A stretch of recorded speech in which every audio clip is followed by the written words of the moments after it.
Diary farm নে গাঞ্জাৰ farm সন্ধিয়া হলে উক্ত স্থানত চলে গাঞ্জাৰ পাৰ্টি। চাপৰ ফলিমাৰী বিলাসীপাৰা মহকুমা আৰক্ষী বিষয়াৰ অভিযানত জব্দ বৃহৎ পৰিমাণৰ গাঞ্জাৰ লগতে 8 কেজি কেঁচা গাঞ্জা।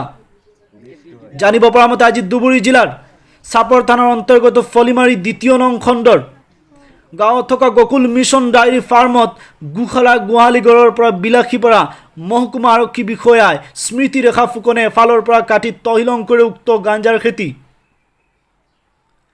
ফাৰ্মৰ দায়িত্বত থকা ব্যক্তিয়েই চলাইছিল এই গাঞ্জাৰ ৰমৰমীয়া বেহা। এনে অসাধু ব্যৱসায়ীয়ে কাৰ ছত্ৰছায়াত এনেবোৰ কুকাৰ্য কৰি আহিছে সেয়া ৰহস্যৰ আৱৰ্তত।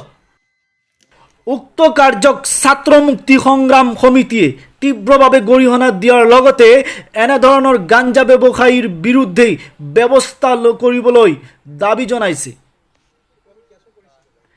চাপৰৰ পৰা আমানুল ইছলামৰ ৰিপৰ্ট, যমুনা চিট লাইভ টিভি। আপোনালোক জানে এই কাহিনীটো আজি নতুন নহয়। 2020-21 বৰ্ষত আমাৰ চাপৰ ৰাজচক্ৰৰ অন্তৰ্গত ফলিমাৰী গাঁও পঞ্চায়তৰ ফলিমাৰী পাৰ্ট 2 কলবাৰী গাঁৱত 49 লাখ টকাৰ প্লেণ্টেশ্যনৰ কাম কৰা হৈছিলে। আৰু এই প্লেণ্টেশ্যনৰ কামটো ধুবুৰী জিলাৰ তেতিয়াৰ উপায়ুক্ত অনন্তলাল জ্ঞানী ডাঙৰীয়াই নিজে উদ্বোধন কৰিছিলে।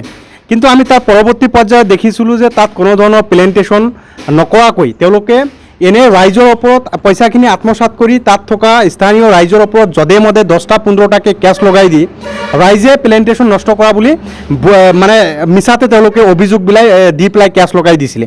আৰু তাৰ পাছত আচলতে প্ৰকৃতাৰ্থত তাতে তেওঁলোকে প্লেণ্টেশ্যনৰ কোনো কামেই কৰা নাছিলে। ৰাইজ প্লেণ্টেশ্যনৰ কোনো দিনে বিপক্ষে নাছিলে, প্লেণ্টেশ্যনৰ পক্ষত আছিলে। কিন্তু তেওঁলোকে কেৱল মাত্ৰ তাত পইচাখিনি আত্মসাত কৰিবৰ কাৰণে ফেন্সিং কৰি পেলাই তাত কোনো ধৰণৰ প্লেণ্টেশ্যন কৰা নাছিলে। আজি আপোনালোকে দেখিবলৈ পাইছে যে ইয়াত ডায়েৰী ফাৰ্ম কৰাৰ কথা কৈ ডায়েৰী ফাৰ্মৰ নামত তাত গোশালা গৰুৰখীয়া এজন ৰাখি পেলাই 8-10টা গৰু তাত ৰাখি পেলাই তাত কেনেকৈ ৰমৰমীয়া বেহা গাঞ্জাৰ বেহা চলাই থকা হৈছে। আজি তাত গাঞ্জাৰ খেতি কৰি থকা হৈছে। আজি যিজন গৰুৰখীয়াই তাত আছে বা গোশালৰ সেই গোহালি ঘৰৰ পৰা আজি বিলাসীপাৰা মহকুমা আৰক্ষী বিষয়া গৰাকীয়ে যোনে 800 গ্ৰামতকৈ বেছি আপোনাৰ গাঞ্জা শুকান গাঞ্জা জব্দ কৰিবলৈ সেই গোহালি ঘৰৰ পৰা উদ্ধাৰ কৰিছে। আৰু তাৰ পাছত তাত গাঞ্জাৰ খেতি কৰিছিলে, গাঞ্জাৰ খেতিটো নষ্ট কৰিছে মহকুমা আৰক্ষী বিষয়াজনে। গতিকে আপোনালোকে দেখিবলৈ পাইছে যে ইয়াত যি তেওঁলোকৰ যি মানে আচলতে অশোক সিংহীৰ তেতিয়া যি ষড়যন্ত্ৰ আছিলে, এই ষড়যন্ত্ৰ তেওঁলোকৰ কেৱল মাত্ৰ মাটিটো কেনেকৈ আবণ্টন লোৱা যাব, নিজৰ নামত কেনেকৈ কৰা যাব, সেইটো তেওঁলোকৰ মূল তেওঁলোকৰ কৌশল আছিলে। এই গাঞ্জা যে খেতিটো কৰিছে ইয়াৰ স্বত্বাধিকাৰ কোন হ'ব? না, এই ডায়েৰী ফাৰ্মৰ যিসকল মানে দায়িত্বত আছে, এই দায়িত্বত থকা ব্যক্তি আমি জনামতে তাৰ যিজন স্থানীয় আৰু যিজন ব্যক্তিক ইতিমধ্যে আটক কৰিছে সেই ব্যক্তিজনেও তাৰ স্থানীয় আমাৰ পঞ্চায়তৰ কাউন্সিলৰ আছাদুজ্জামানৰ নামটো তেওঁ উচ্চাৰণ কৰিছে। আৰু তেওঁৰ অধীনত সেই গৌৰখীয়াজন তাত আছে বুলি তেওঁ নিজ মুখে স্বীকাৰ কৰিছে।